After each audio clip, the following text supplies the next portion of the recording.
জাহান্নামীর একটা করে ঢুকবে, উপর এক বালতি করে গরম পানি, ওই গরম তুলে নিয়ে দাঁড়িয়ে থাকবে, পিটানো শুরু করবে। পিটাতে পিটাতে জাহান্নামীর একটা করে ঢুকবে, উপর এক বালতি করে গরম পানি, ওই গরম পানিতে পুরো গা পুরো দেহ ঝলসে যাবে।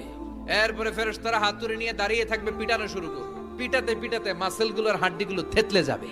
জাহান্নামের আগুনে জ্বলতে জ্বলতে যখন চামড়াগুলো গোশতগুলো ঝলসে যাবে, রব্বুল আলামিন নতুন করে চামড়ার গোশত গায়ের মধ্যে ফিট করে দিবে। ওই চামড়া গোশত আবার ঝলসাবে, আবার ফিট। আযাবটা মজা যেন ভালো করে টের পায়। একের পর এক শাস্তি শুরু এবার জাহান্নামে। যারা দুনিয়াতে আত্মহত্যা করছে, ছুরি মারছে, ও খালি ছুরিই মারবে। বিষ খাইছে, খালি বিষ খাবে। যে মেয়েগুলো ওড়নায় গলা পেঁচিয়ে এই আত্মহত্যা, তারা জাহান্নামের রশিতে আর ওড়নায় খালি আত্মহত্যা করতেই থাকবে। যারা স্মার্টফোনের ভিতরে ইন্ডিয়ান নায়িকাদের কোমর দোলানো ডান্স দেখেছে, অশ্লীল ভিডিও দেখেছে, জাহান্নামের গরম শিক চোখের ভেতরে ঢুকিয়ে দেওয়া হবে। যারা মিথ্যা বলতো, ওদেরকে এক লাইন জাহান্নামের ছুরি দিয়ে কুচি কুচি করে জিহ্বাটা কাটা হবে।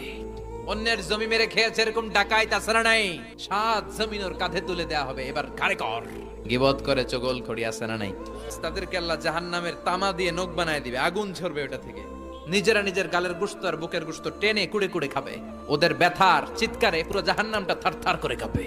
যারা যাকাত দেয় নাই, জাহান্নামের টেকো সাপ, যেই সাপ কামড় দেওয়ার সাথে সাথে দেহটা নীলাভ, 70 গজ জামিনে ঢুকে যাবে। আবার সাপ ওখান থেকে ছোবল দিয়ে বের করে পা থেকে পেঁচাতে পেঁচাতে কোমরে একটা টাইট। পারবেন সহ্য করতে? আল্লাহ জাহান্নাম থেকে তুমি আমাদের বাঁচাও।